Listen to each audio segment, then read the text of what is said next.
Hello ma'am. Hi. Hello. So ఇప్పుడు ఈ vaccinations వల్ల ఆడపిల్లలో గానీ, మగపిల్లలో గానీ హార్మోనల్ చేంజెస్ కానీ, ప్యూబర్టీ చేంజెస్ కానీ ఏమన్నా ఉంటాయంటారా? మేజర్ లెవెల్‌లో లేదు. లేదంటారు. So what could be the reason? పిల్లలు తొందరగా మెచ్యూర్ అవ్వడం, ముఖ్యంగా ఆడపిల్లలు. ఒకప్పుడు టీనేజ్‌లో మెచ్యూర్ అయ్యేవాళ్ళు. ఇప్పుడు there are early ageing like చాలా త్వరగా మెచ్యూర్ అయిపోతున్నారు పిల్లలు. 3rd class, 4th క్లాస్‌లోనే. దీనిపైన మీ వ్యూస్ ఏమంటారు? మెచ్యూర్ అంటే ఇప్పుడు ప్యూబర్టీ చేంజెస్ అంటే ఆడపిల్లల్లో, మగపిల్లలు తొందరగా అవ్వట్లేదు. ఆడపిల్లల్లో బ్రెస్ట్స్ పెరగటము, ప్యూబిక్ హెయిర్ రావటము, ఇలాంటివన్నీ తొందరగా జరుగుతున్నాయి. అందుకే ఇదివరకు ప్రికాషియస్ ప్యూబర్టీ డెఫినేషన్ అంటే ప్యూబర్టీ ఏజ్ కంటే ముందు వచ్చింది అనేదాన్ని ప్రికాషియస్ ప్యూబర్టీ అంటాము. ఈ మార్పులు ఓకే. అది ఇదివరకు డెఫినేషన్ ఆడపిల్లల్లో 9 సంవత్సరాల ముందు వస్తే అని ఉండేది. ఇప్పుడు మార్చారు అది. ఎందుకంటే ఎంతమందికి ముందు వస్తుందంటే ఇప్పుడు డెఫినేషనే మార్చేసాము. 8 ఏళ్ళ లోపు వస్తేనే మార్పులు ప్రికాషియస్ ప్యూబర్టీ అని. ఓకే. ఓకే. సో అలాంటి సమస్య అలా ఉంటే కనుక తప్పనిసరిగా ఫస్ట్ ఎండోక్రైనాలజిస్ట్ని సంప్రదించాలి. ఎందుకంటే ఇది నార్మల్గా వస్తుందే కొంచెం ముందు వచ్చిందా, లేదా పిట్యూటరీ గ్రంథి, ఓవరీ ఆర్ ఎడ్రీనల్ గ్రంథి ఆర్ బాడీలో ఇంకెక్కడన్నా స్టిరాయిడ్స్ ఎక్కువ వాడటం వల్ల ఇలాంటి మార్పులు వస్తున్నాయి అని సంప్రదించాలి ఫస్ట్ థింగ్.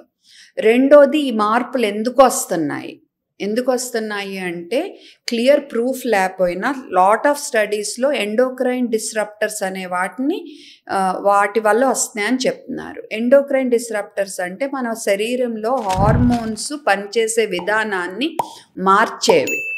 ఓకే. అవి ఏమని చెప్తున్నారంటే ఎక్కువగా ప్లాస్టిక్స్, బీపీఏ ఉన్న ప్లాస్టిక్స్, పారాబెన్స్, థాలేట్స్ ఇలాంటివి, అంటే మన బాడీ క్రీముల్లో, ఇలా పర్సనల్ క్రీమ్స్లో, హౌస్ హోల్డ్ క్లీనింగ్ లిక్విడ్స్లో వాడే కొన్ని పదార్థాలు, ఇంట్లో శుభ్రం చేసుకోవటానికి మనం వాడేవి అవి, అండ్ మన కన్స్ట్రక్షన్ మెటీరియల్స్, బిల్డింగ్లే కట్టేప్పుడు వాడే కొన్ని పదార్థాలు, ఇవన్నీ అండ్ వల్ల మనకి ఈ సమస్య పెరిగింది. వీటి వల్ల మన జీన్స్లో కొన్ని మార్పులు, జీన్స్ మీద కొన్ని మార్పులు రావటం వల్ల ఎపిజెనెటిక్ ఆల్టరేషన్స్, దానివల్ల ఈ సమస్య వస్తుంది అనేది స్ట్రాంగ్ ఎవిడెన్స్తో ముందుకెళ్తున్నారు. మూడోది సోయా ఇలాంటి వాటి వల్ల కూడా ఇది రావచ్చు అని కొన్ని స్టడీస్ చెప్తున్నాయి. కానీ సోయా ఎక్కువ వాడటం వల్ల అని కొన్ని స్టడీస్ చెప్తున్నాయి, కానీ ఇంకా పూర్తిగా దీనికి అందరూ ఒప్పుకోవటం లేదు. అందుకనే మీరు ఓవర్గా వాడద్దు సోయా, అసలు వాడద్దని కాదు, కానీ రోజు అదే పనిగా సోయా అని వద్దు. ఎందుకంటే మనకి ఇంకా క్లారిటీ లేదు. వీటిని ఫైటోఎస్ట్రోజన్స్ అంటారు. తర్వాత ఇంకొకటి ఏంటంటే పాలు, పెరుగు, గుడ్డు, చికెను, వీటి నుంచి హార్మోన్స్ వస్తున్నాయి అనేది అంటున్నారు. పేరెంట్స్ భయం అదే, గేదెలకి స్టిరాయిడ్ ఇంజెక్షన్స్ ఇచ్చి పాలు తీస్తున్నారు. అది అపోహ. ఆ హార్మోన్స్ వల్ల అయితే కాదు, కానీ వాటికి వేసే మేతలో పెస్టిసైడ్స్. ఓకే. సో ఆహారం ద్వారా మన శరీరంలోకి వస్తున్న పెస్టిసైడ్స్, క్రిమి సంహారక మందులు. సో అది గుడ్డుల ద్వారా రావచ్చు, పాల ద్వారా రావచ్చు, మనం తినే అన్నం ద్వారా రావచ్చు, కూరగాయల ద్వారా కూడా రావచ్చు. ఈ కూడా ఎండోక్రైన్ డిస్రప్టర్స్ అని చెప్తున్నారు.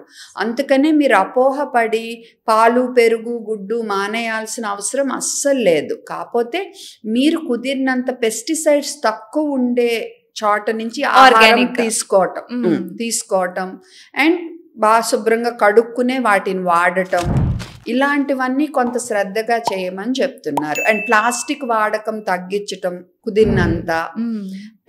కుదిరినంత ఏది అతి చేయకుండా సమతుల్య ఆహారం తీసుకోవటం, కొంచెం జంక్ ఫుడ్ తగ్గించడం, అది కూడా ఇంపార్టెంట్. జంక్ ఫుడ్ వల్ల కూడా ఈ సమస్య పెరుగుతుంది అన్నమాట. సో అలాంటివి తగ్గించటం, మన బాడీ క్రీములు, ఈ ఇల్లు శుభ్రం చేసుకునే అతిగా వాడేయకుండా అవసరమైనంతే వాడటం మనం చేయగలిగింది. ఏమనంటే ఓసిడి అంటారు, తుడిచిందే తుడిచేసి కడిగిందే కడిగేసి ఎక్కువ డెటాల్ లిమిటెడ్ గా అవసరమైనంత వాడుకోండి, ఏది అతి చేయొద్దు. ఇంకా ఆ తర్వాత మన చేతుల్లో లేదు. సో పాలు, పెరుగు, గుడ్లు అంటే ఆవులకి, కోళ్ళకి, గేదెలకి ఇచ్చే ఇంజెక్షన్స్ వల్ల ఎలాంటి ఇంపాక్ట్ ఉండదు. ఉండదు. వాటికి పెట్టే ఫుడ్లో ఉండే ఫర్టిలైజర్ వల్ల ఇంపాక్ట్ ఉంటుంది అనే స్టడీస్ చెప్తాయి.